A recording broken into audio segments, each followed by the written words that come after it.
Good evening. How are we doing tonight? Good. As we get started this evening, I'm kicking things off on a theology of technology, and I will be addressing the subject tonight, from code to consciousness, can artificial intelligence be human? And I'm going to be addressing this subject from perhaps a different perspective than you would originally anticipate. And if I don't go in an area you would like me to go, or perhaps I don't go as deep as you would like, make sure during the talk you can write in your Q&A, upvote those that you would really like to see us address, and we'll do that. When I think about this topic, though, of a theology of technology, one of the things you're gonna hear me talk a lot about this evening is your worldview. Your worldview matters. The way that you and I see the world directly impacts the way that you and I live in the world. And as Moses was talking about in the video, this is incredibly important because as we create various machines and technologies, they can either be used as a tool for good or a weapon for evil. And your worldview is ultimately going to help guide you on how you create technology and the way you use technology. And so I would encourage you as we think about this question, that we think throughout this weekend, what is the worldview that I'm bringing to this subject? And on that note, I know that there are many of you here this weekend that are joining us from a variety of different worldviews. And I just want you to know that we're glad that you're here, and you are more than welcome. But this weekend and tonight in particular, we're gonna be addressing technology from a Christian perspective. We're gonna be addressing technology from a Christian worldview. And how does the Christian worldview understand technology, and how does it navigate technology? Apologetics Canada is an organization that my wife and I started back in 2010. And I probably didn't mention this, but my name's Andy Steiger. I guess Steve already told you. But I have the immense privilege of leading this organization. And as we began leading this organization, one of the first things that we started doing was hosting this conference, but then shortly after that, we started creating resources to help equip the church. And each year, we get various grant funding that allows us to create resources. So last year, we created a resource called Can I Trust the Bible that has been wildly popular. This year, we were in Africa filming a theology of technology, which will be coming out shortly. And the video that you just watched was a part of what we were filming there. And it was interesting because when people heard that we were filming a series on a theology of technology, they said, well, where are you filming it? And we said, we're gonna film it in Malawi. And they're like, what? Why would you go to one of the poorest countries in the world to film a series on technology? And there's a couple reasons for that, but one reason in particular is that technology is all about solving problems. And there are plenty of problems to solve in Malawi. And in particular, what I saw and I heard of this guy named Moses that was solving these problems in very unique ways as he was applying a Christian worldview to technology, and we wanted to tell that story. One of the things that I love about Moses is that just a bit of facts about him. He's 26 years old. He's originally from the Congo. He taught himself English with YouTube, and he taught himself how to code with the internet. Moses can speak multiple languages fluently, and he can code in just about every language. He went on to win a number of scholarships and would eventually graduate with an advanced degree in artificial intelligence. He is very smart. But the thing that I love most about Moses is his heart. Moses loves God and he loves people. He has a Christian worldview that he directs to how he is using technology to help people. We desperately wanted to bring Moses here and let him speak for himself this weekend, but after a year of trying to get a visa for him, we were unsuccessful. And I know you're thinking, but did you try this or this? Yes, we tried it all. We were unsuccessful, but we don't give up easy, so we will try again. And although Moses couldn't come to us, we are able to go to him this evening, and he is joining us on live stream from Malawi. So Moses, greetings from Canada, and we look forward to when you are here in person with us. Thank you.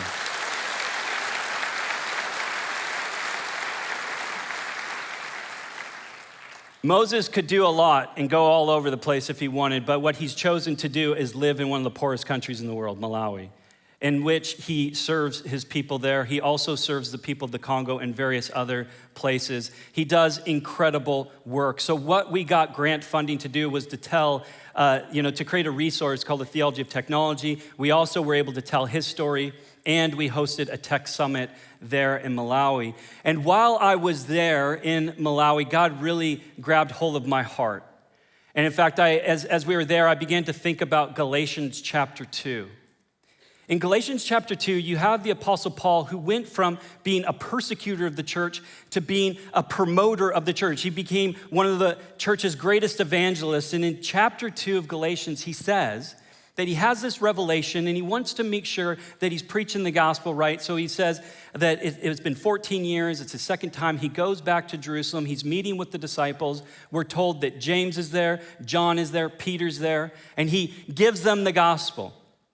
And in fact, the way that he writes it, as he says, I presented to them the gospel that I preached among the Gentiles. I wanted to be sure that I was not running and had not been running my race in vain. In other words, he wanted to make sure he had the truth. And this really resonates with us here at Apologetics Canada because we are an evangelistic organization. We exist to introduce people to Jesus. If you're unfamiliar with that term, apologetics, this is the Greek word apologia, meaning to give an answer or a reason. And as an organization, we seek to give people an answer or a reason to put their hope in Jesus, that there's good reason to put your hope in Jesus. And this is what Paul had committed his life to doing. And the disciples are like, yeah, Paul, that's right. You got the gospel. That's the truth. But then as Paul's about to leave, the disciples stop him and they say, Paul, there's just one more thing. And I could just imagine like Paul like stopping and turning back and go, what's that, boys? And Paul records that this is what they said, verse 10. All that they asked was that we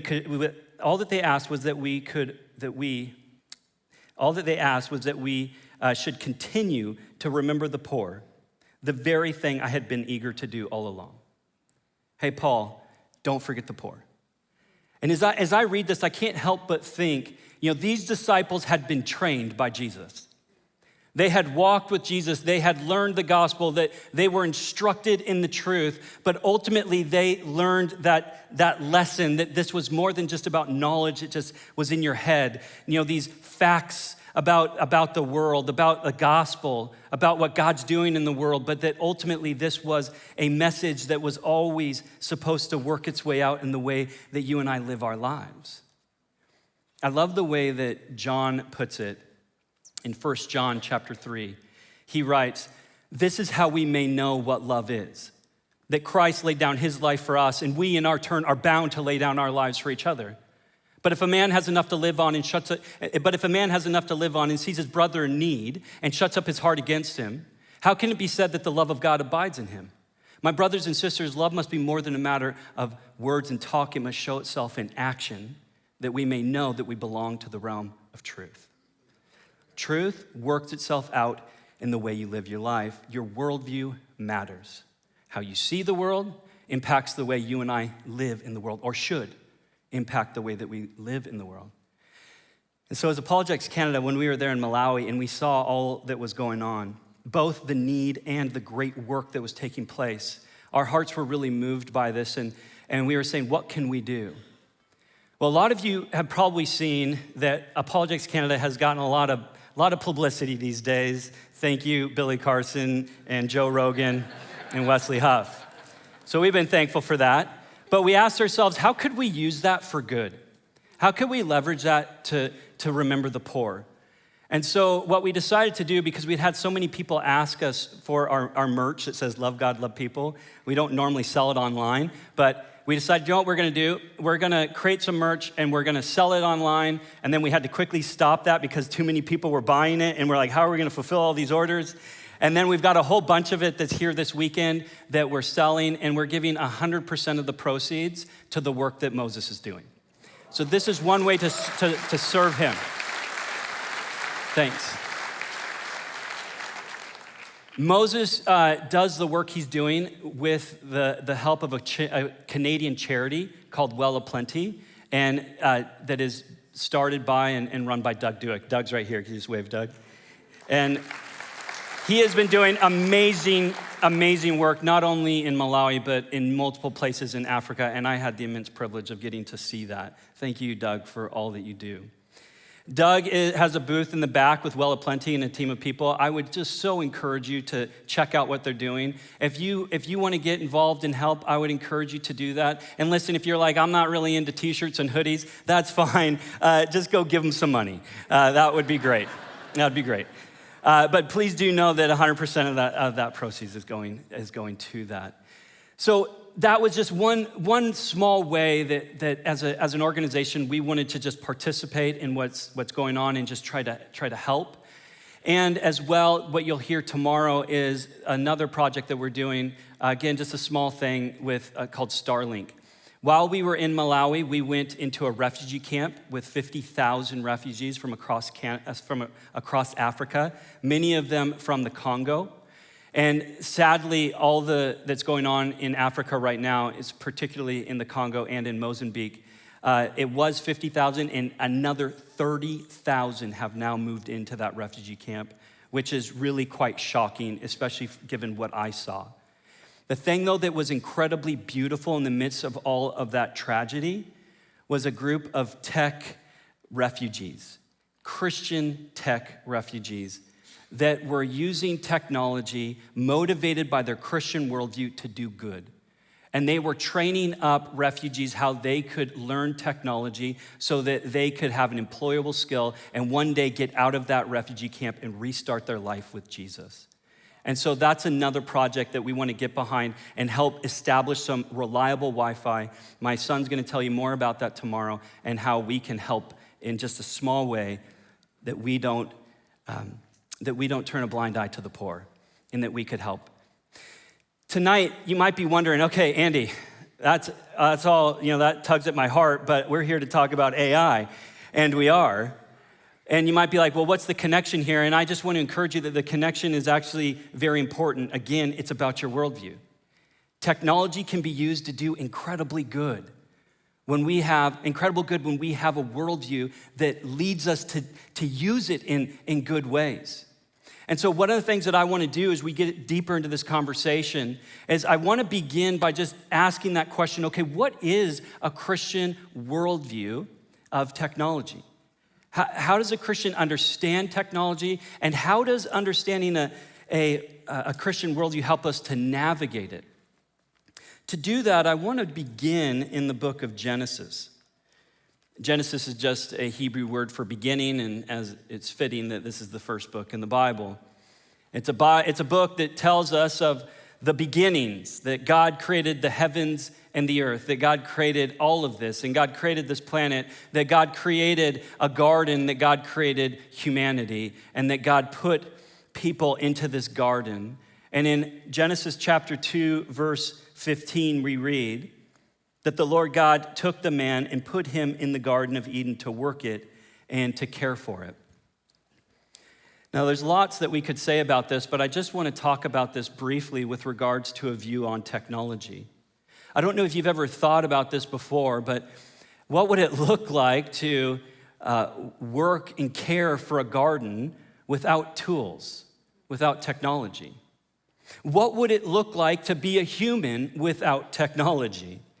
I mean, I guess we could walk around in a garden naked, and as fun as that might be for a little while, it's pretty limiting, I think you would agree.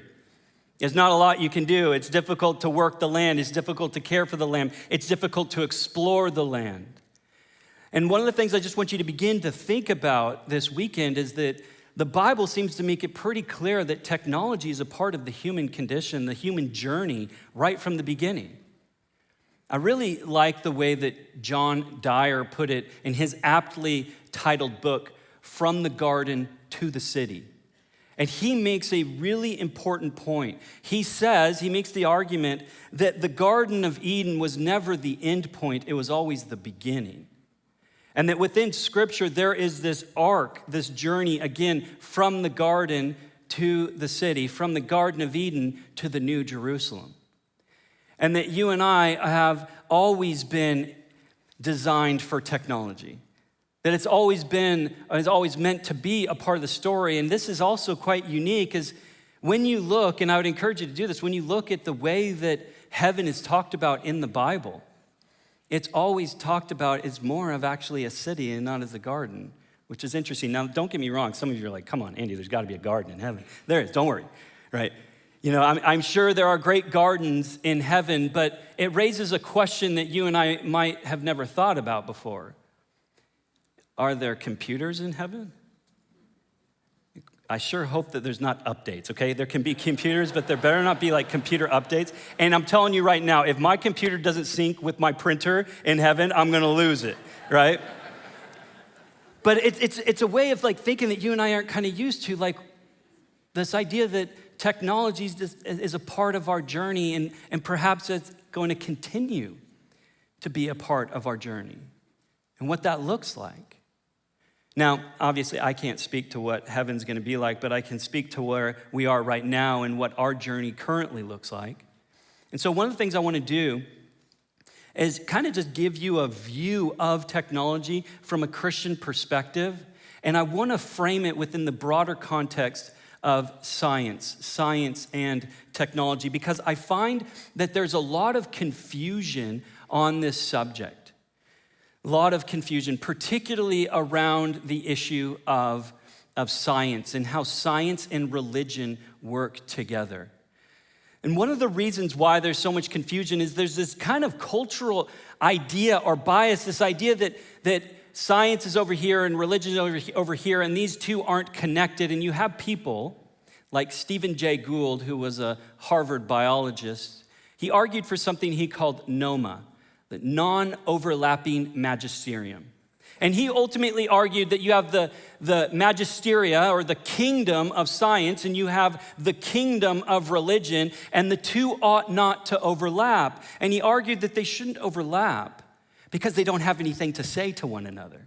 He argued that science is about facts and religion is about values, and these two don't have anything to say to one another. And I don't know about you, but that's nonsense.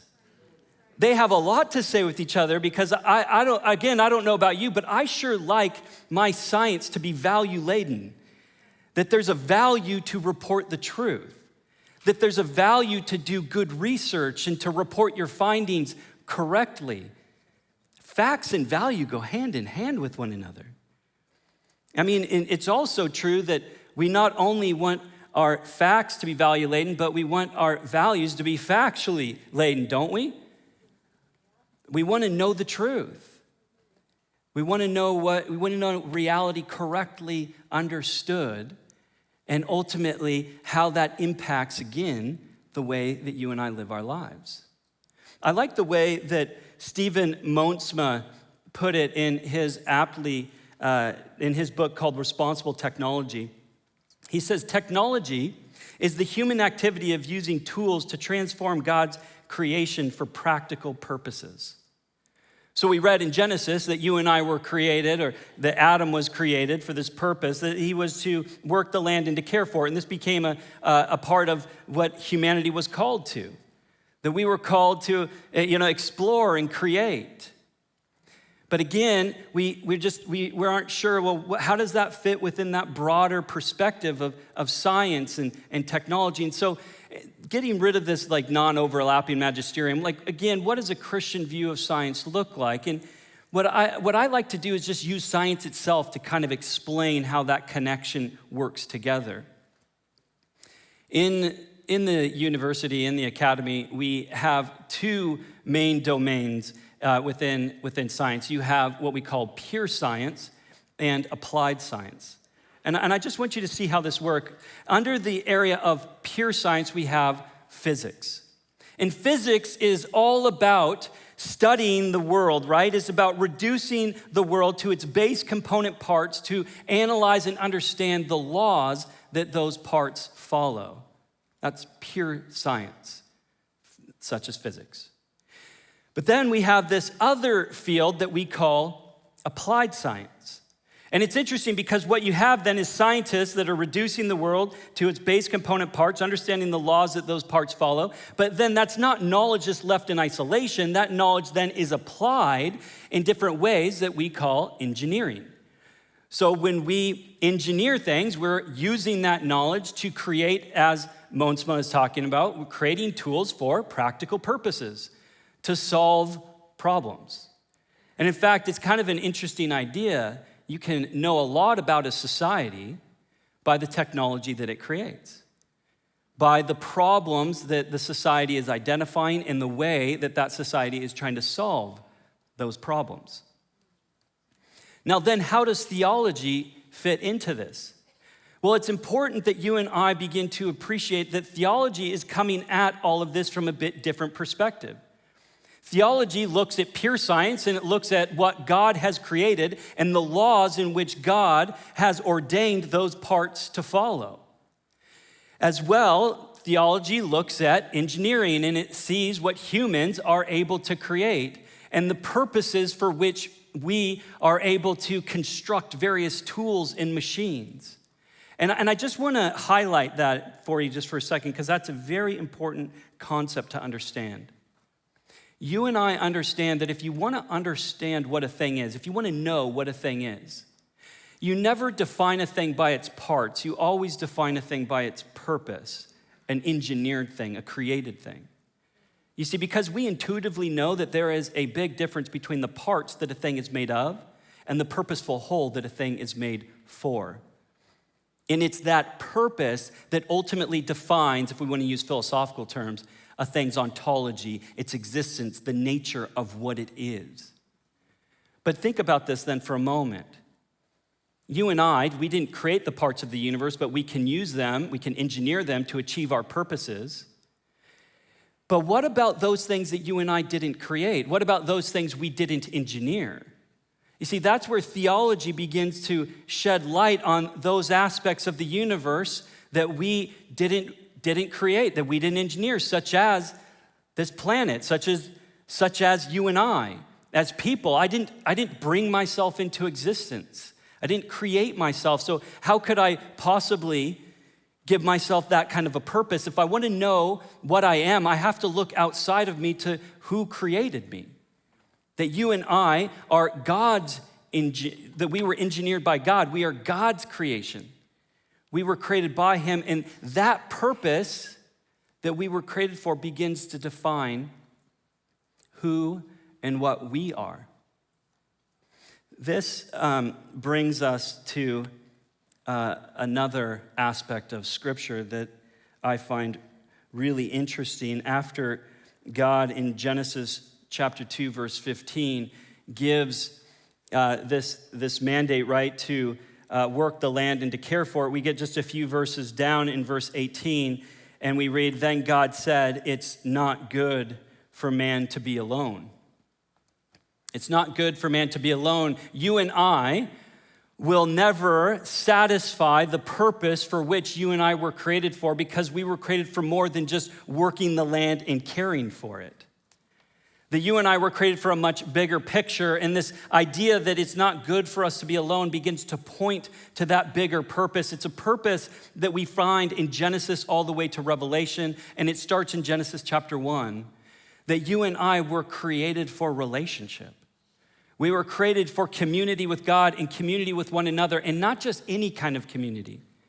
A very intimate kind of community, as we're told in Genesis 1:26, that God not only created people, but that God created us in his image and likeness, that God created us in such a way that we could know and be known, that you and I could be in relationship with God Almighty, and that you and I could be in relationship with one another. And that ultimately this then begins to define, and just stick with me here, not only what we are, but what leads to our flourishing. You see, a thing flourishes when it does exceedingly well at what it was created for. And you and I were created to do exceedingly well at being in right relationship with God and right relationship with one another.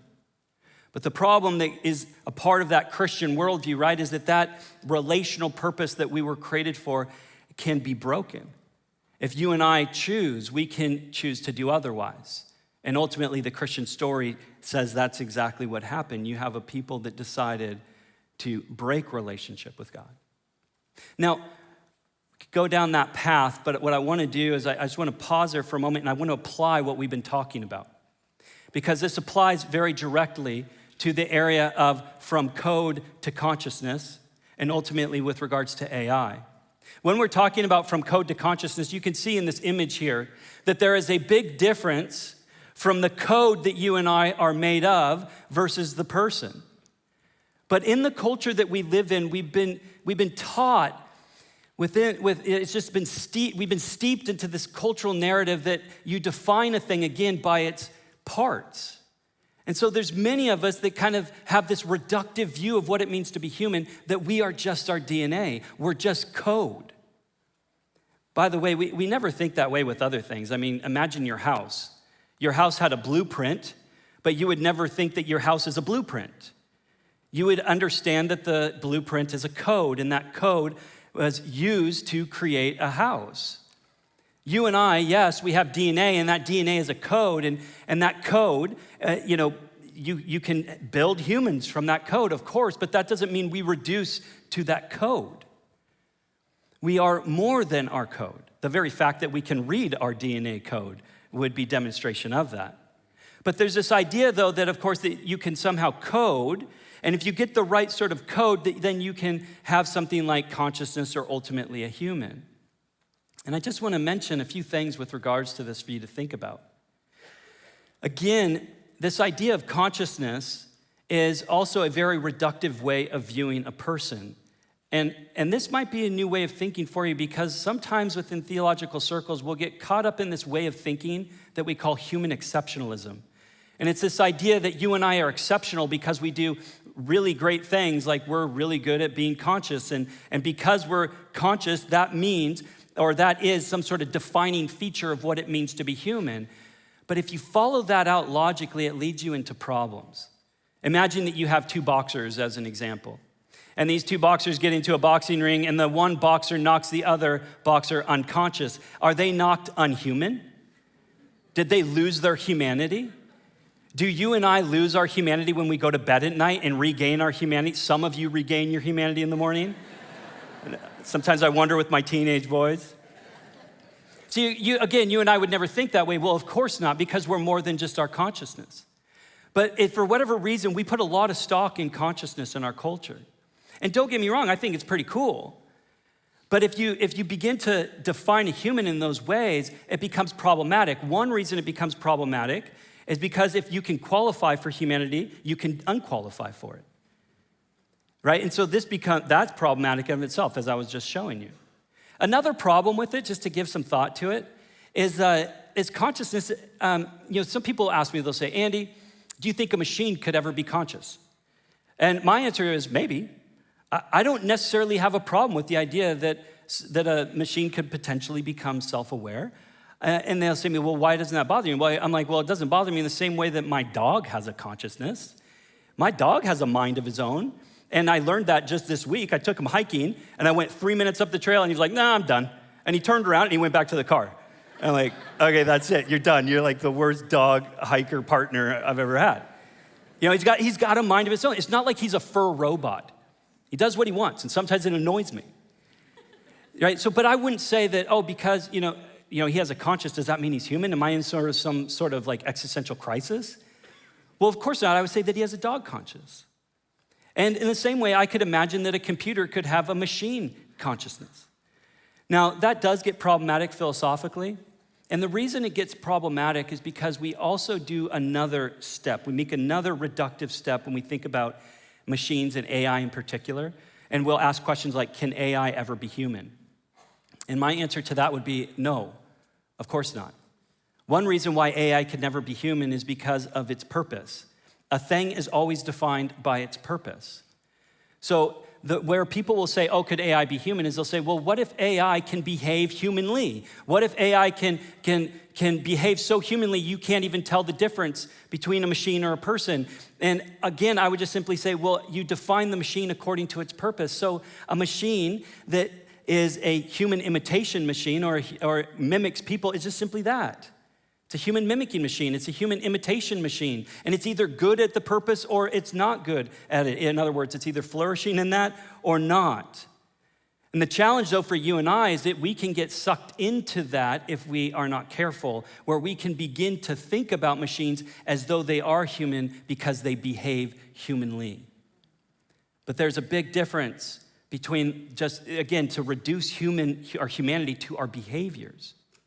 The reason why I was saying that you can get into a philosophical problem here is you fall into something called solipsism, the question of other minds.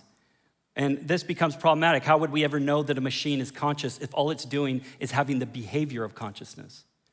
Similar problem when a person goes to a doctor and says they're in pain. Can they pretend to be in pain? Yeah, of course. You and I understand there's a difference between pretending to be in pain and actually being in pain. You can have a machine that can pretend to be conscious, but there's a big difference between is it actually conscious? Now again, though, for me, it doesn't really bother me because I'm not defining what it means to be human by attributes like consciousness, as though it can be qualified for or then unqualified.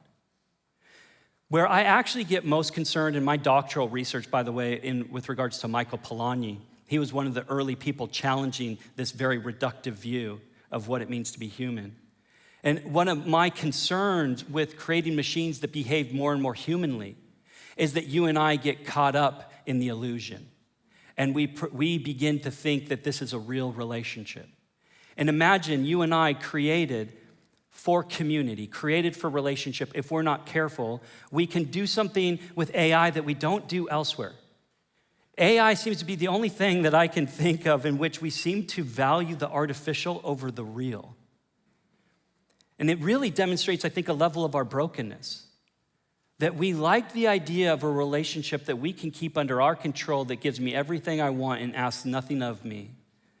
And that ultimately is tailored to everything I desire. And one of the things that we're seeing in our society as I close here is that you and I are beginning to direct our technology to solve problems, but if we're not careful, we can solve the wrong problems in the wrong kinds of ways. Right now, you and I are in the midst of a loneliness epidemic. Statistics on loneliness continue to demonstrate that it is getting worse and worse.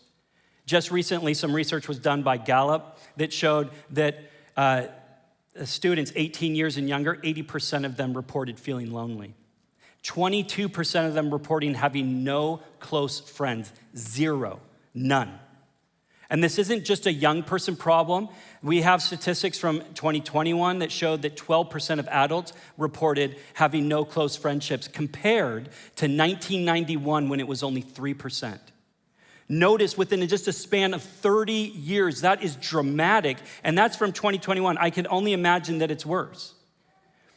We gotta be careful that we're not trying to use these human mimicking machines in ways to try to solve our relational needs that will never actually satisfy.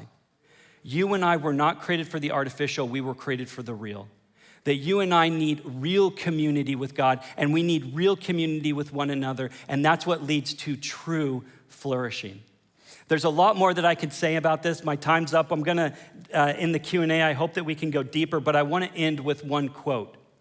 I started tonight by talking about the poor, and I wanna end by talking about the poor. My wife and I, when we were young, early in our marriage, we had the opportunity to serve in Calcutta at Mother Teresa's Home of the Dying. And I was always impressed by the way that Mother Teresa defined poverty. Mother Teresa never defined poverty as a lack of possessions, but a lack of people. She specifically worded it like this. She says, the most terrible poverty is loneliness and the feeling of being unloved. And I think she's absolutely right. And that you and I are living in a world that is experiencing an epidemic of loneliness, and that ultimately you and I are the solution to that, not our machines. And if there's one thing that I could just leave you with here, if there's one kind of takeaway from everything I've said from a Christian worldview navigates technology by continuing to ask these two questions. Does this technology lead to and support my relationship with God? Does it help my relationship with God or hinder it? Does this technology help my relationship with people or does it hinder it? This is an important question for us as we navigate technology. Thank you for your time, and Gretchen Hazinga will come up next.